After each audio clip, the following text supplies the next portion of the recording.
Hello दोस्तों, मैं प्रवीण कुमार गुरु कृपा कोचिंग सेंटर में आप सभी का हार्दिक स्वागत करता हूं। तो हम बात कर रहे थे विस्थापन अभिक्रिया की। किसकी? विस्थापन अभिक्रिया यानी डिस्प्लेसमेंट रिएक्शन की। तो डिस्प्लेसमेंट रिएक्शन के लिए आपकी बुक के अंदर एक क्रियाकलाप, पहले तो सबसे पहले एक क्रियाकलाप दे रखा है, वो है आपके 1.9।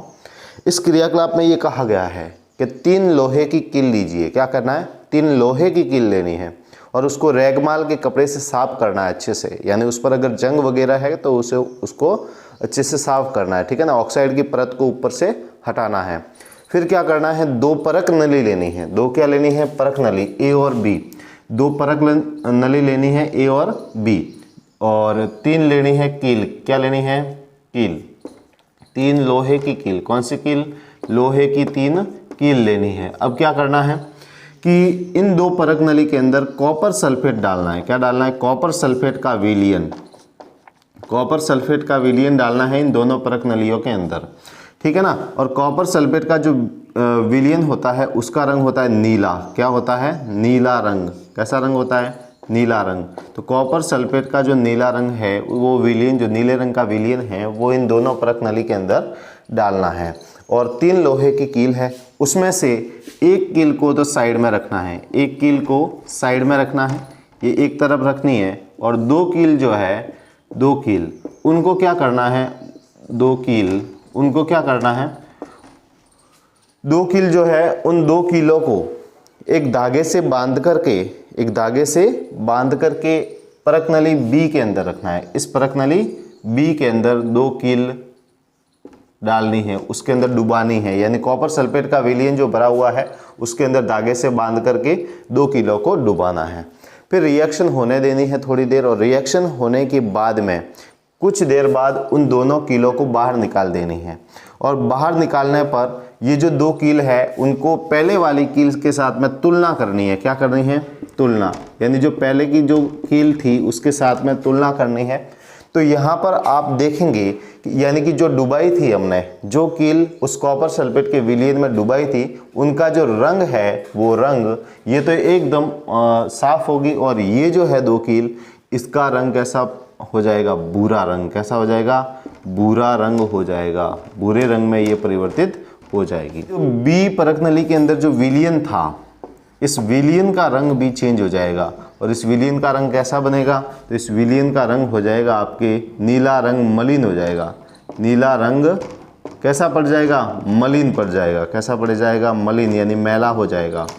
तो इस प्रकार ये रिएक्शन होती है। ये क्रियाकलाप दे रखा है, तो इस क्रियाकलाप के अंदर ये सारी चीज़ें होती है। तो ये क्यों हुई, इसके लिए हम इसके रिएक्शन को देखते हैं। देखो, एक्चुअल में ये होता है कि जब इस लोहे की कील को, लोहे की कील का मतलब Fe यानी आयरन, उसको क्या करना है? इस कॉपर सल्फेट में हम डाल रहे हैं, यानी CuSO4 के अंदर क्या कर रहे हैं? इसको हम डाल रहे हैं। तो CuSO4 के अंदर आप इसको डालते हैं तो क्या होता है? यहाँ पर विस्थापन अभिक्रिया होती है। अब सुनो, विस्थापन अभिक्रिया किसे कहते हैं? तो विस्थापन अभिक्रिया वह रासायनिक अभिक्रिया जिसमें एक अधिक क्रियाशील तत्व दूसरे कम क्रियाशील तत्व को उसके यौगिक से विस्थापित कर देता है, उसे हम कहते हैं विस्थापन अभिक्रिया। तो यहाँ पर देखिए, ये जो आयरन है, लोहा है, ये इस कॉपर को इसके यौगिक से हटा देता है, क्योंकि लोहा इस कॉपर से अधिक क्रियाशील है और ये इसकी जगह पर आकर बैठ जाएगा और इसको यहाँ से निकाल देगा। तो यहाँ पर बनेगा आपके FeSO4 plus Cu, FeSO4 plus Cu। तो देखो आप यहाँ पर क्या हो क्या रहा है, तो ध्यान से देखिएगा। जब यहाँ पर ये रिएक्शन होती है तो ये होता है कि जो आयरन है वो इस पर आएगा और कॉपर बाहर निकल जाएगा। तो जो कॉपर की वजह से कील का रंग कैसा हुआ था? भूरा। कैसा हुआ था? भूरा रंग। ये भूरा रंग किसका था? कॉपर का। किसका था? कॉपर का। और जो ये नीला रंग मलिन पड़ा है, मलिन रंग, मलिन नीला, ये जो रंग किसका था? ये था आपके आयरन सल्फेट का या फेरस सल्फेट का ये रंग था। तो ये रिएक्शन थी हमारे पास में। ये लोहे की कील है, ये कॉपर सल्फेट का विलयन है, और यहाँ पर नीला, मलिन नीला रंग तो है फेरस सल्फेट का, और ये है कॉपर आपके भूरे रंग का। ठीक है ना। तो ये रिएक्शन होती है। देखो अब सुनिए, विस्थापन अभिक्रिया की परिभाषा जो है वो हम लिखते हैं। तो देखो विस्थापन अभिक्रिया की परिभाषा ये आप समझ गए होंगे अच्छे से, अगर चाहो तो स्क्रीनशॉट ले लो। अब मैं इसकी परिभाषा लिख रहा हूँ, है ना। तो देखिए यहाँ पर परिभाषा देखिए परिभाषा क्या है। ऐसी अभिक्रिया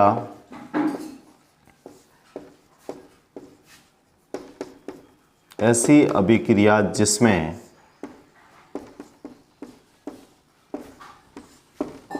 एक अधिक क्रियाशील तत्व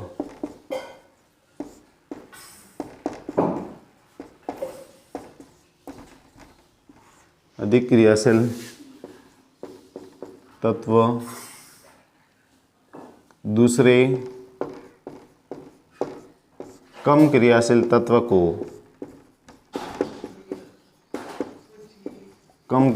उसके यौगिक से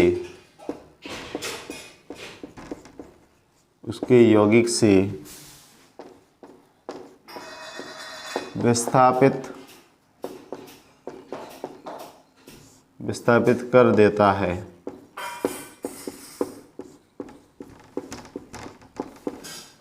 उसे विस्थापन अभिक्रिया कहते हैं। क्या कहते हैं? विस्थापन अभिक्रिया कहते हैं।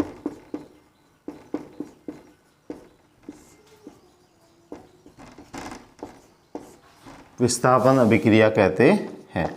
तो ये है आपकी विस्थापन अभिक्रिया, ऐसी अभिक्रिया जिसमें एक अधिक क्रियाशील तत्व दूसरे कम क्रियाशील तत्व को उसके यौगिक से विस्थापित कर देता है, उसे विस्थापन अभिक्रिया कहते हैं। उदाहरण अभी हमने देखा जो क्रियाकलाप के अंदर, वही उदाहरण यहाँ पर लिख रहे हैं। देखो ये आयरन है, इसको जब कॉपर सल्फेट के साथ में हम क्रिया करवाते हैं तो यहाँ पर क्या होता है, ये इसको विस्थापित कर देता है और बनता है FeSO4 प्लस आपके कॉपर का रंग कैसा होता है? भूरा रंग। कैसा रंग? भूरा रंग का कॉपर बनता है, ठीक है ना। और यहाँ पर बनता है फेरस सल्फेट।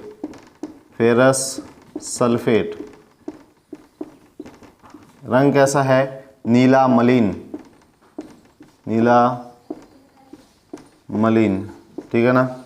और ये है नीला रंग, नीले रंग का क्या है? Copper sulphate. क्या है? Copper sulphate. और ये आयरन आप सभी जानते हैं, लोहा, ठीक है ना। ये है आपकी रिएक्शन।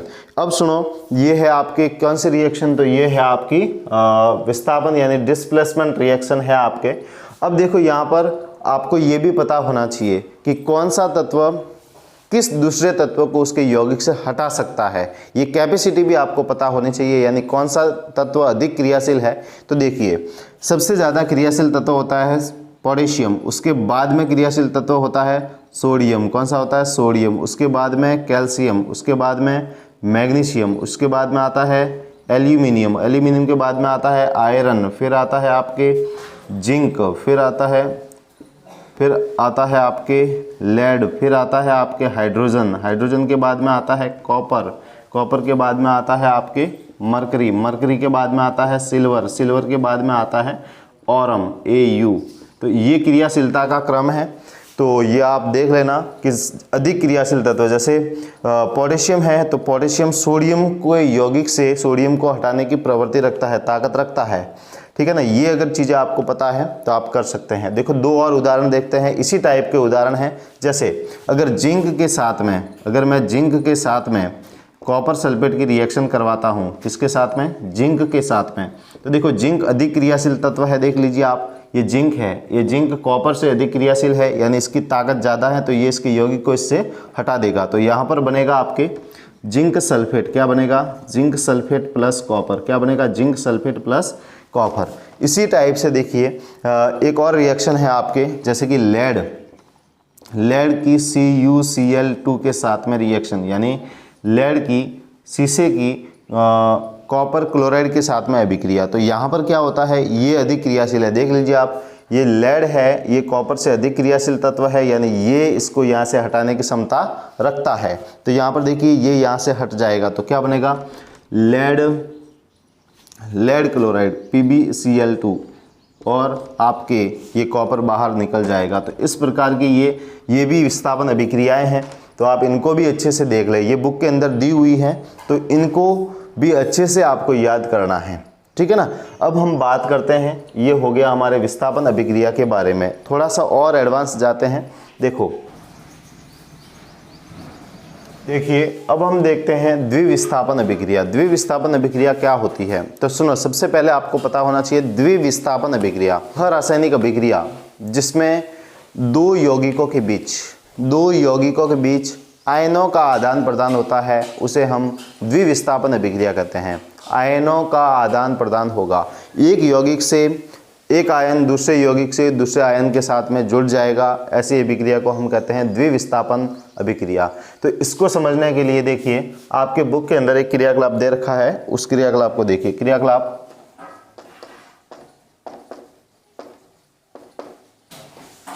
1.10 है ना, इस क्रियाकलाप को देखिए। देखो इसमें क्या है, ये देखो इस क्रियाकलाप के अंदर ये कहा गया है आपको 3 ml सोडियम सल्फेट को लीजिए और 2 ml बेरियम क्लोराइड को लीजिए और इन दोनों को मिक्स कीजिए। तो मिक्स करने पर क्या होता है और वो वो प्रेक्षण कीजिए। तो यहाँ पर क्या होता है कि एक तो है आपके sodium sulphate Na2SO4 sodium sulphate है, और एक है आपका बेरियम क्लोराइड BaCl2। जब इनकी रिएक्शन होती है तो क्या होता है, तो इनमें क्या होता है, आयनों का आदान प्रदान होता है। इसमें आयन कौन कौन से देख लीजिए, सोडियम है तो इसमें है Na+ आयन, और इसमें है SO4-2 सल्फेट आयन है ये। इसमें कौन से आयन है, इसमें है बेरियम यानी Ba+2 और इसमें है Cl-। तो ये आयन है इसके पास में, देखो यहाँ पर 2 लगा है यानी कि 2 Na+ है, और यहाँ पर भी 2 लगा है यानी 2 क्लोराइड आयन है। तो यहाँ पर आयनों का आदान प्रदान करना है, यानी प्लस वाला जो है इसके माइनस वाले के साथ में जुड़ जाएगा, और ये प्लस वाला इसके माइनस वाले के साथ में जुड़ जाएगा, आयनों का आदान प्रदान हो जाएगा। तो यानी ये यहाँ पर आएगा और ये यहाँ पर आएगा। तो देख लीजिए यहाँ पर क्या बनेगा, 2NaCl। 2 क्यों लगाया, क्योंकि 2 तो है Na के आयन और और 2 है क्लोरीन के आयन, तो यहाँ पर इस प्रकार से होगा। यहाँ पर देखिए बेरियम सल्फेट, तो क्या बना यहाँ पर BaSO4, क्या बना BaSO4। देखो बनता कैसे है, ये तो प्लस, ये तो है इनकी संयोजकता है। तो यहाँ पर देखो ये Ba और ये है SO4, इसकी संयोजकता +2, इसकी संयोजकता -2, 2 के पहाड़े से काटा 1 और 1 आया। यहाँ पर देखिए तो क्या आ जाएगा आपके BaSO4, ये इस प्रकार से बनता है। अब यहाँ पर सुनिए, ये जो रिएक्शन है, इस रिएक्शन में क्या हुआ है कि दोनों यौगिकों के बीच में आयनों का आदान प्रदान हुआ है, इसलिए इस अभिक्रिया को हम कहते हैं द्विविस्थापन अभिक्रिया। और इसमें एक चीज और, यहाँ पर बेरियम सल्फेट है, ये श्वेत रंग का अवक्षेप है। क्या है, श्वेत रंग का अवक्षेप। अवक्षेप किसे कहते हैं, अब ये भी आपको पता होना चाहिए कि ये अवक्षेप होता क्या है। अवक्षेप का मतलब होता है अविलय पदार्थ। क्या होता है, अविलय पदार्थ, जो किसी चीज़ के अंदर घुलता नहीं है, वो अविलय पदार्थ अवक्षेप कहलाएगा, ठीक है ना। तो इस अभिक्रिया में यहाँ पर अवक्षेप का निर्माण होता है, श्वेत रंग के अवक्षेप का निर्माण होता है। तो एक बात और कि ऐसी अभिक्रियाएं जिनके अंदर अवक्षेप का निर्माण होता है उसे हम अवक्षेपण अभिक्रिया भी कहते हैं, ठीक है ना। तो यहाँ पर सबसे पहले हम क्या कर रहे हैं, देखो यहाँ पर हम परिभाषा लिख रहे हैं। क्या लिख रहे हैं, परिभाषा किसकी, द्विविस्थापन की। तो द्विविस्थापन की परिभाषा आप देख लीजिए। द्विविस्थापन की परिभाषा देखो, इसमें क्या है, ऐसी रासायनिक अभिक्रिया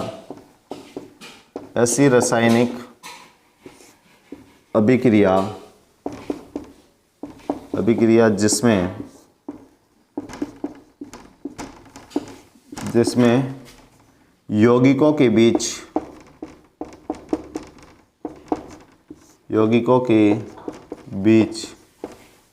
आयनों का आदान प्रदान होता है। आयनों का आदान प्रदान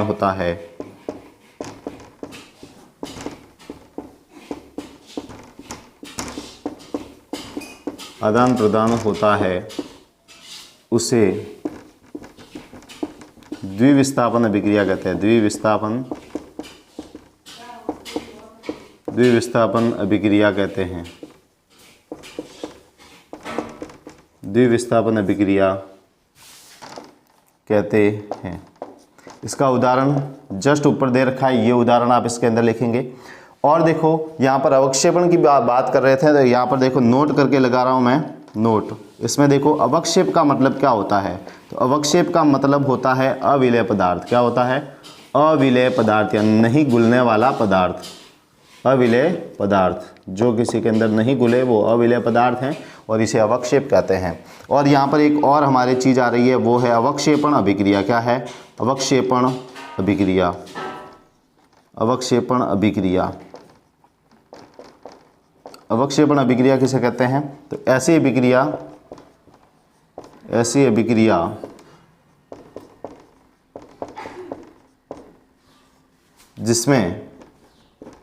जिसमें अवक्षेप का निर्माण होता है। किसका? अवक्षेप का निर्माण होता है,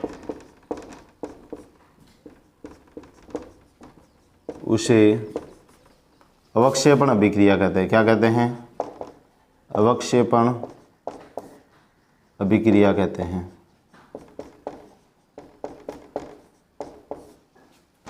अभिक्रिया कहते हैं। तो अवक्षेपण अभिक्रिया का उदाहरण ये भी होगा, क्योंकि ये अवक्षेप बन रहा है बेरियम सल्फेट का, तो ये इसका उदाहरण भी है।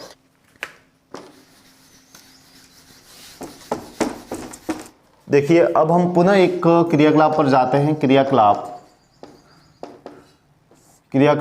1.2 जो हम पहले पढ़ चुके हैं, इसको देखते हैं वापस। देखो इसमें ये देखने का उद्देश्य क्या है वो आपको समझ में आ जाएगा।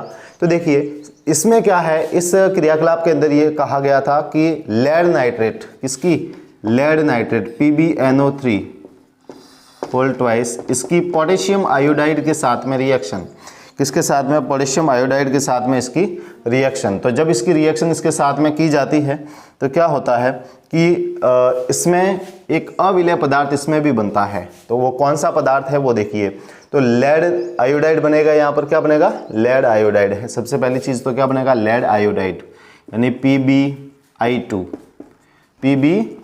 और एक बनेगा आपके 2KNO3 ये बनेगा आपके। तो यहाँ पर देखना, ये जो लेड आयोडाइड है यहाँ पर ये अवक्षेप है। कैसे कलर का अवक्षेप है? पीला रंग का अवक्षेप। ये अवक्षेप बनता है इसके अंदर भी, ठीक है ना। ये है आपका लेड आयोडाइड और ये है आपका पोटेशियम नाइट्रेट, ठीक है ना। और ये है लेड नाइट्रेट, ये है पोटेशियम आयोडाइड। तो ये भी एक अवक्षेपण अभिक्रिया का उदाहरण है, अच्छे से देख लेना, ठीक है ना। ये अविलेय पदार्थ यहाँ पर ये बन रहा है, ठीक है। तो देखिए यहाँ पर हमारे विस्थापन अभिक्रिया और द्विविस्थापन अभिक्रिया और अवक्षेपण अभिक्रिया कंप्लीट होती है। इसके आगे उपचयन और अपचयन हम नेक्स्ट पार्ट के अंदर देखेंगे। धन्यवाद। अगर वीडियो अच्छा लगा है तो लाइक करें, शेयर करें और सब्सक्राइब करना नहीं भूलें। Thank you so much.